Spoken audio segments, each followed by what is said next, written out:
Welcome to ThriveCast. This is where we meet with leaders in the PLG and growth and monetization space. With me today, we have Robin Gauvreau. Robin, I love your last name. It sounds very similar to my first name. I keep saying it like so many times. I've practiced it, but I still mess it up. Gauvreau. Am I saying it right now? Gauvreau, close enough once again. Close enough. So Robin is a product manager and a founder at Together, and they are based out in France. Robin's been doing PLG for quite some time, so we had a very, very interesting previous conversation. This is essentially a recording of some of the conversations that we've had previously as well. Robin, do you want to take a quick moment to introduce yourself? Yeah, absolutely. So I'm Robin. I'm 31 years old, and I've been basically in the product industry for the last 5 to 6 years. I'm initially trained in HR, and I've been doing product in HR softwares, real estate software, marketing softwares, which is now what I'm doing. I'm still in the marketing industry with Together, which is basically a Tinder for brands, and a bit more, but we'll discuss that later, I guess. Yeah, I love that branding Together, which is Tinder for brands. That gets stuck in my head. Yeah. So, Robin, your journey has been amazing. Your very recent startup, almost a year and a half. Would that be right to say? Yeah, absolutely. I guess the company statuses were kind of created a year ago, but the product launch per se has been done in the last 6 months. Congratulations. And, I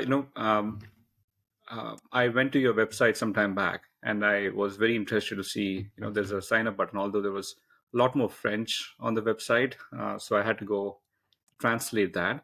But could you, for our audience, could you walk the team on what the product does and why did you decide to go build it from a self-serve standpoint? Yeah, absolutely. So basically, what the product does is it enables online brands to partner between brands to get like a different acquisition channel that what they would usually do with Facebook ads or Google ads or stuff like that. So we intend on taking the practice of doing partnerships with, which is like a common practice in the industry, and actually kind of doing it our own way and more efficiently as well. So that's our take on the matter. Partnership can be like a very good acquisition channel. And the idea is to do it using like a Tinder for brands, just like you said. And yeah, brands basically match through a Tinder and then are taken onto like a partnership builder in which the software takes on the lead and hopefully bootstrap all the partnership strategy. So, Robin, you're using the classic playbook, of product-led growth. For you, Yep. brands, you're acquiring brands, you're showcasing them the value right within the product, right? You are allowing them to collaborate with each other, which makes it a lot more viral from the very get-go. And it's a very interesting concept that you're building there. Could you maybe describe how does your GTM look like? Maybe if you could walk us through on, of course, you're trying to be a global company, although you might be starting off your journey from Europe. But how do you plan to go, scale your GTM over a period of time? Yeah, that's actually a very good question. We are always kind of trying to find a balance between growth and proper go-to-market strategy. So far, we've been like prioritizing France as a market because that's obviously our main language and the market we are the most familiar with. That's also the market in which we have a network, friends, family, and we are able to easily bootstrap the product within this market, as well as get a lot of feedback from users and brands. So far, our strategy has been to create kind of a community of very engaged users that give us very valuable insights on their business, on their problems on a daily basis. So at the moment, this is our strategy, and this is basically what we've been fine-tuning over the first few months of the product. Now that we have gained this maturity, we have several other strategies which are obviously expanding internationally, and trying to get the machine running, meaning what we are trying to achieve here is like a network effect. So we need to create growth within the product, and growth doesn't happen itself. So that first layer of very engaged users is today one of our growth channels, and one of the biggest growth channels for our product, because their activity, their referrals, and basically what they can say to their friends who have also brands online, is what today drives the growth in the product. So, if I understand correctly, what you're saying is a brand. Let's take maybe example, Cartier or some other brand in France. Some brand manager, marketing manager from that particular brand signs up to your product. Yeah. They will notice other brands, and that's what you're calling as the network effect, right? So now you're able to go match Cartier with other brands that they can partner, they can build content together, they can collaborate together. And so you're essentially become a matchmaker for brand one, which is Cartier, with other brands. And if some brands don't exist in your network, will Cartier or any other such brand be able to invite other brands to your product? Yeah, you're actually asking a very good question. But yeah, the way we've built our tool is basically Together uh, Together as a company has also uh, scraped a lot of data from the internet. So a lot of public data on online brands, on e-merchants, is actually already there. So what we did is made a very comprehensive database of online brands, and then we kind of prioritized our users. Well, we prioritized this database with several layers of quality, because there were brands for which we had very comprehensive data, brands for which we didn't, and what we esteemed was qualitative we put on the app. And as it's public data, we're not disclosing anything confidential. But basically, we use this to bootstrap our app, and to give a first base of brands our users could interact with. And then what we are trying to do with this is have a growth mechanism, because once a brand has already gotten some interactions, has been liked by several other brands, we as Together can come to and say to this brand, you're very sexy. Many other brands want to work with you. It's free, because we operate on a freemium basis. And we can put you in contact with these brands that have an average community of X million followers or stuff like that.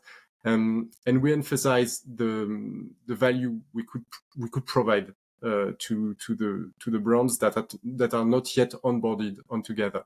And that way we get the machine running, basically, because users create users, and then create users.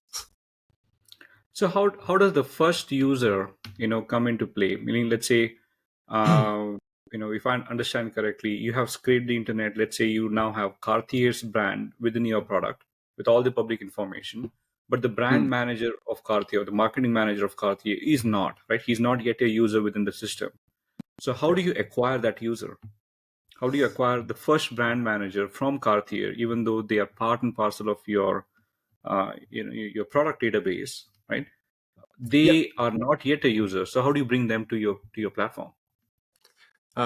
We have several channels. Between those channels, we have like classic LinkedIn growth hacking stuff that we use. Sometimes for a big brand like Cartier, it would be even direct approach. Some of our guys that together would go there and tell, "Hey, Christopher from Cartier, we want to have you on together." So it would depend on the value the brand has to us and on the interest that has been manifested towards the brand as well. Um, so yeah, this could be like direct approach. This could be growth hacking stuff using LinkedIn automations. Mm-hmm. Um, this could be scrape data once again, because sometimes we already have the email address of the guy. Mm-hmm. Um, and if we have in such cases we have like a very precise growth funnel in which we would be saying what I just told earlier, what I just told earlier, sorry, which is many people are interested in working with you. This is what you could earn from it. Are Mm-hmm. you interested? And then we would have like two other emails that would once again dig into the value we could provide. So the your user acquisition is mostly email marketing. Would that be right to say at this moment? Yeah, email LinkedIn marketing scraping and email marketing. sometimes. Yeah, and sometimes direct messaging through LinkedIn, and sometimes yeah, LinkedIn automations. But yeah, Got it. most of what we have automated would be, well, the biggest channel would be email marketing, definitely. Okay. So what happens after they receive that email? Let's say you have a link of your Yeah. product within that email. They click on it. Could you describe the experience that they will have? I mean, right now they're not yet registered in your system. You have to authenticate it. You have to know which brand they are on. So walk us through how does a self-serve, acquisition activation process work within your system? Yeah. Well, the obvious first answer is that it has to be very quick. The time between Mhm. you telling the user what he could earn from being on your platform and him actually seeing the added value you could provide has to be very short. So yeah, at first we would provide in the growth email, we will provide a link to onboard basically on the platform, and then we will like have a very quick onboarding tool in which the user would verify his domain from his address, from his email address and website. Mhm. Then we would link the company and the user. Um, then we will provide him with his company's profile with all the data we previously gathered. And most of the time, the user has to basically check that the data is correct and sometimes input some other information. But in most cases, we would have like most of the data. And then we would only like create the link between the user and the company, and the user would see the platform. And what's very important is that on our growth funnel, we mentioned that XYZ companies have liked the company, and this is actually the first thing that the user would see as well. On the right part of his screen, he would see all of the list of all the companies that had previous interaction with the company, and that way the way we talk to our user is very much aligned with the experience he has on the platform. Yeah, so maybe maybe Robin, we can have some of your screenshots of your product and maybe the Yeah, absolutely. activation Yeah. activation in the show notes as well, so for the users to be able to go correlate to that. You mentioned a very interesting thing. All the all your brands are already there in your system. The user comes in, and either they themselves match to the product or the brand that they have, or does your system match them? Who does the matching? Who does the sorry? How does That the brand manager of Cartier know that they have to be associated with Cartier? Is that your system doing it, or they doing it by themselves? what a system does is basically provide with the user with a personalized matchmaker feed. Okay. So every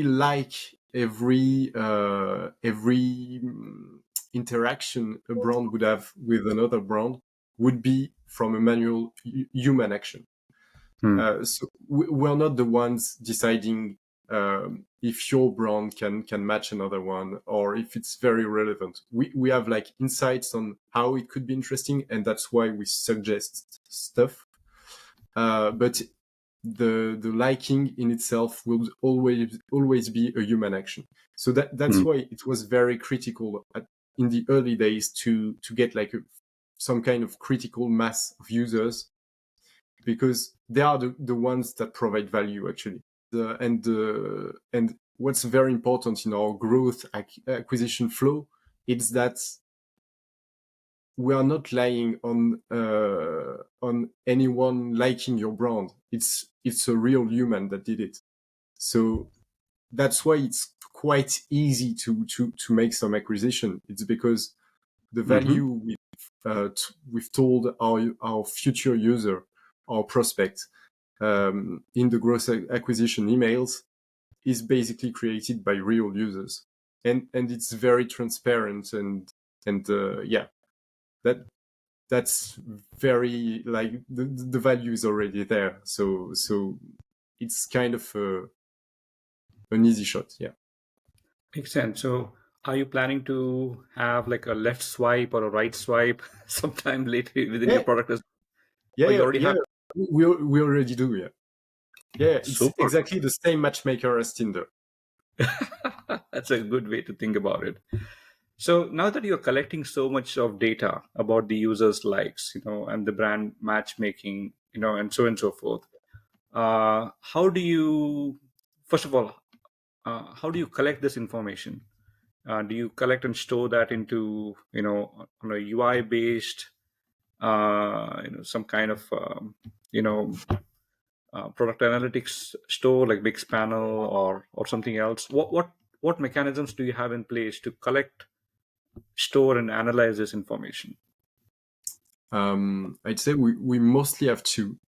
We have Mixpanel to basically analyze the flows, the usage flows, to see what actions followed another actions and stuff like that. And we have like a proper BI tool, which is Looker by Google, which is in the Google Suite. And from Looker, we are able to make a lot of SQL reports, Hmm. um, and data visualization. Yeah. So basically, Looker would be like the perfect solution to analyze um, stock data. So the history of matches, who matched with whom. That part would be Looker, and product conversion, product KPIs would be Mixpanel. Got it. And do you do any enrichment? Let's say this user, I'm just throwing out a specific scenario. Let's say the brand manager of Cartier, the brand that we were just recently talking about, has a Gmail address, right? You don't have his, at Cartier dot com address. So in such a scenario, if he's joining in, if he's logging in, do you automatically enrich that? Hey, this is so and so. This is the title, of the brand manager. This is from marketing department.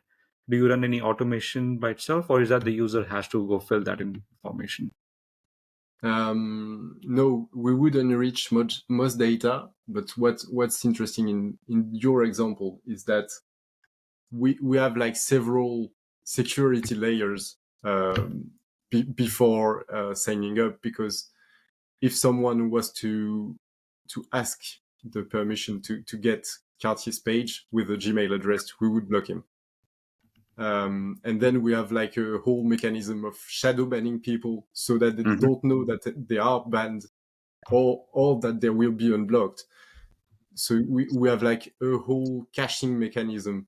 If, for example, the real brand manager of Cartier were to log with his Gmail address and was to use the matchmaker and make a lot of actions, we would store it uh, in the in our server basically, but wait on the actual identity confirmation before allowing this data to go in the app. Um, Maybe we'll go to the next section. So I'm going through this particular user journey. You've acquired them, you've activated them, you've already finding out their engagement. You have product analytics like mix panel, looker, various things around it. How do you plan to monetize these users? Do you already, maybe let me ask this into two parts question. When the users are coming in for the first time, do you automatically put them into some kind of a free plan, a freemium, a free trial, a reverse trial of sorts, and then allow them to upgrade it? What are your thoughts about how do you monetize them? It's actually a very, very recent subject for us, because basically, as long as we were growing and reaching that critical mass of users, we did not want to monetize because we did not want to initiate any blocking points within the product. And that's also the way we basically reached the monetization subject. We don't want monetization to be a hindrance of value creation on the platform, which is very complicated to do because we do have to make money. Um, so at the moment, what we are testing in terms of monetization is obviously freemium, because we cannot like have a fully paid solution. But yeah, with a reverse trial, our goal is our goal is obviously to make the user see that the product is actually very good and that he cannot do without the monetization. But we also want to keep a large scope freemium, especially the matchmaker, which is the entry point in terms of value creation within our platform. So the matchmaker will always be free on our platform. We already know that, because if freemium users don't use the matchmaker, we won't have like any contacts between brands. So yeah, that's the way we are tackling the subject now. So freemium with a reverse trial, um, and we are envisioning also like an agency plan, because especially in France, there are several very specialized marketing agencies that manage a lot of online brands. Hmm. So that's also a persona of users we tend to have. We did not plan it in any way, but we've seen it happen. So there's definitely like a market for it as well. Yeah, so essentially you'll have a partner pricing. Agencies would be like a partner, right? And Yeah, they can pay for and manage multiple brands. I think that's wonderful. Why reverse trial? You mentioned reverse trial as part of this thing, so it's pretty complicated. Why did you go choose that? it's not that complicated to put in motion, but our goal with reverse trial is to, within the first month, is that our user goes through all the phases that he Hmm. can go on the platform, meaning meeting his first partner, matching his first partner, discussing with his first partner, then building a partnership with the help of AI, which is Mm-hmm. a big thing in our paid plan. Mm-hmm. And we want him to go through all of this within his first month. Mm-hmm. And then we want him to feel the basically the that something is missing if it doesn't have these features. Because basically the feature we've put in the paid scope are personalization features, AI generation features, and stuff that is not mandatory to use together, but stuff that definitely will make you save time. So in that case, you would have you have paid plan features, right? So you listed out these features, and then you have a freemium plan features. And Yeah, as at the time of the acquisition, you give all of them to the end user, I'm guessing, right? And absolutely. maybe in the 30 days trial period, you're giving the experience of both of these feature sets together. And if they don't upgrade by that time, you are only taking out the paid plan premium features and just giving them a freemium, Ab- which is the yeah, base, which is the base plan. yeah, How did you go absolutely. manage that? Did you create a list of feature catalogs and create, hey, these are the pricing plans, and then associated to the pricing plan, these are the features, give them access to that? That'll take some work, right, on your side. Funnily enough, it didn't, because the way we did product, and I mean product delivery and feature delivery, was always under feature flags. So Okay, there you go. as we were doing feature flagging, and we do have a tool to do some feature flagging, um, as we already have this infrastructure, uh, this was easy to basically like cut down the product into pieces, because we already did it. So So is it a premium product that you use for feature flags, or is it any open source? There's so many of them out there.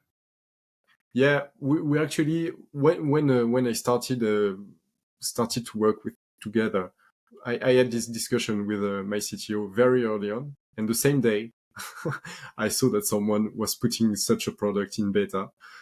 So we contacted him, and we basically we were the first beta testers of his product. It's called Unrevealed, and it works very well. So That's very smart of you, to think about feature flags as a mechanism to manage access yeah, to feature pricing plan. yeah, because I've been through so many like back office refactorings or stuff like that. I know that it's a hidden cost that's never very, you never want to pay this debt. You never want to manage such a product, and in the long run, it's awful. So having like this feature flagging option and a tool to do it basically cost us close to nothing, and and yeah, to do it this early on the product roadmap is a key. Yeah, I think that's very, very smart of it. Maybe as part of the show notes, we can add a link to the tool that you're talking about. And to Yeah, the absolutely. listeners, that's a you heard it first here. Pricing plans can be managed through feature flags, and learning it from the people who have done it. Robin and his CTO team. Thank you for that. I know we are out of time. One last question to you: how does one reach out to you? Uh, Basically through LinkedIn. I tend to write a lot of French posts about product, but feel free to reach out to me. And yeah, maybe I start working in English. Well, writing in English as well. Yeah. But yeah, mostly LinkedIn, and I'm usually replying very fast. Yeah. Well, thank you, Robin. Thank you so much for your time. It's a pleasure. And to all the listeners, if you enjoyed today's discussion, please do consider leaving your feedback. The podcast will appear on the platform of your choice, be it YouTube, Spotify, and various other podcast catchers. Stay tuned for more insights, more guests, and more demos. Until next time, keep thriving.